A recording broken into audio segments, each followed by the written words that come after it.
मित्रों नमस्कार। मैं छत्तीसगढ़ में आने वाली एक आदिवासी जनजाति है पहाड़ी कोरवा, उसके विषय में आप लोगों को कुछ बताना चाह रहा हूँ, ताकि हमारे देश में अलग अलग क्षेत्रों में अलग अलग जनजातियाँ निवास करती हैं। उनकी अपनी अलग अलग परंपराएं हैं, मान्यताएं हैं। तो मैं चाहता हूँ कि अलग अलग जनजाति के विषय में आप लोगों को बता सकूँ और ये बता सकूँ कि उनका हमारे समाज में कितनी महत्वपूर्ण भूमिका है। उनसे, उनकी संस्कृति से हमारा समाज कितना मजबूत हुआ है और समृद्ध हुआ है, और हम कितनी ज़्यादा आवश्यकता है कि इन अलग अलग संस्कृति का समन्वय हमारे भारतीय सभ्यता में होता रहे। पहाड़ी कोरवा जनजाति सरगुजा, छत्तीसगढ़ के सरगुजा संभाग में निवास करती हैं, पुरातन काल से ही निवास करती हैं। और इनके उत्पत्ति को लेकर के एक मान्यता है। मान्यता ये है कि एक बार भगवान शंकर और माता पार्वती ने जंगल का कुछ हिस्सा काट करके उसमें दहिया किया। दहिया मतलब जो पुराने लोग हैं वो जंगल को काट करके उस संबंधित क्षेत्र को आग लगा देते थे और उस जगह पे खेती करते थे, जिससे फसल काफ़ी उन्नत होती थी। पहाड़ी कोरवा जनजाति में आज भी ये प्रथा प्रचलित है और इसको दहिया कहा जाता है। तो भगवान शंकर और माता पार्वती ने एक जंगल के कुछ भागों को काट करके, सरगुजा क्षेत्र के ही कुछ जंगल को काटा और दहिया किया। मतलब उस जगह के पेड़ पौधे को काट करके उसको जला दिया और उसको खेत के रूप में बदल करके उस जगह पे धान की खेती की। ठीक है। और मिट्टी के गारे से आदमी के पुतला का निर्माण किया और उसे उसके हाथ में धनुष और तीर पकड़ा दिया और इसके बाद वो अपने गंतव्य की ओर चले गए। वर्षा जब ऋतु परिवर्तित हुई तो महादेव माता पार्वती पुनः से अपनी खेत पे आए, तो उन्होंने देखा कि उनकी फसल जो है वो लहलहा रही थी। वो काफ़ी प्रसन्न हुए। माता पार्वती को लगा कि ये जो मिट्टी का हमने जो एक मूर्ति रूप बनाया था, इसके कारण से ही जंगली पशु पक्षी वो फसल को नुकसान नहीं पहुंचाया और हमारा धान का फसल इतना अच्छा हो गया। तो भगवान शंकर को वो प्रार्थना करने लगे कि हे प्रभु, इस माटी के गारे में आप जान डाल दें, क्योंकि इसी की वजह से इतना सुंदर खेती हुआ है। भगवान शंकर ने स्वीकार नहीं किया, बोला कि ऐसे हम किसी को भी जीवित नहीं कर सकते। परंतु माता पार्वती इतनी ज़्यादा प्रसन्न थी कि उन्होंने बार बार भगवान शंकर से प्रार्थना किया और भगवान शंकर ने अंततोगत्वा उस माटी के पुतले में जान फूंक दिया। ठीक है।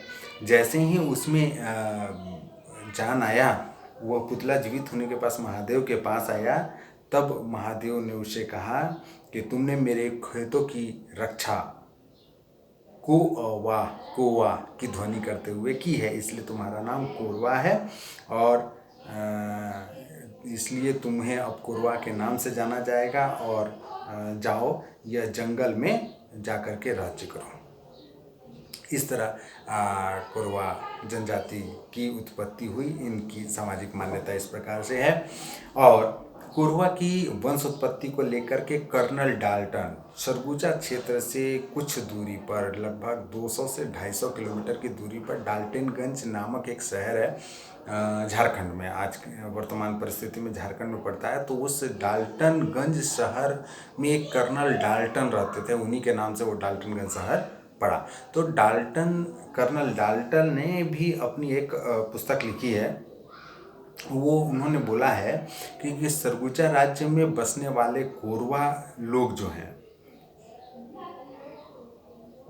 है ना, सरगुजा राज्य में बसने वाले कोरवा लोगों का यह कहना है कि इस राज्य में जो मानव सबसे पहले बसा था, वह जंगली जानवरों से बहुत अधिक परेशान था। ये जानवर उसके फसल को नष्ट कर दिया करते थे और जंगली जानवर से बचने के लिए उन्होंने एक पुतला बनाया। पुतला बहुत डरावना बनाया और उस पुतले को वो खेतों के बीचों बीच टांगे थे और उसकी शक्ल बहुत ज़्यादा डरावनी थी।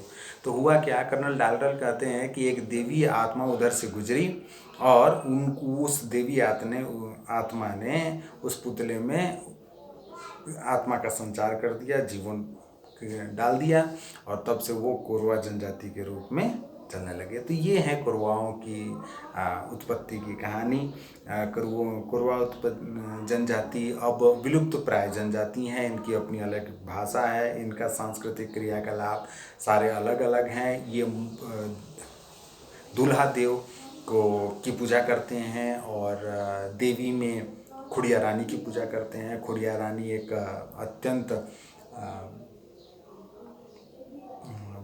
देवी हैं, प्रकट देवी हैं और पहाड़ी कोरवा इनमें पूर्व काल में इनमें खूब ज़्यादा बलि चढ़ता था, चाहे वो बकरा का हो चाहे भैंसा का हो। लेकिन अब भैंस की बलि नहीं दी जाती है, बकरे की बलि पर अभी भी दी जाती है।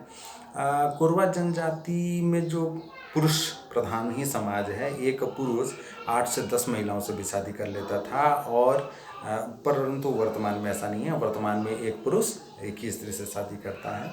पहले 8 से 10 महिलाओं से शादी करता था और शादी करने के बाद क्या होता था कि जब तक उस महिला का पुत्र नहीं होता था तब तक वो पुरुष के साथ रहती थी। पुत्र या पुत्री हो जाने के बाद वो अपना अलग खाना बनाने लगती थी, लेकिन उसके खाने का कुछ हिस्सा वो अपने पति को जरूर देती थी, है ना।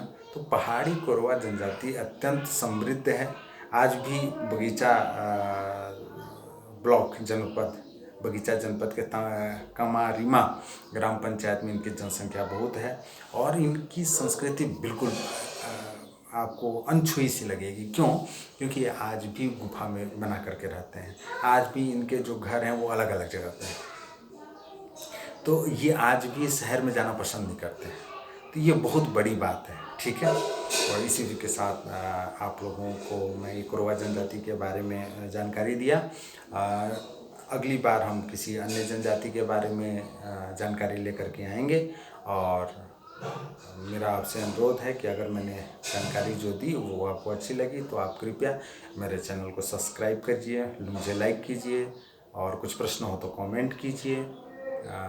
यदि आप ऐसा करते हैं तो मुझे अच्छा लगेगा और आप सभी लोगों का धन्यवाद। नमस्ते।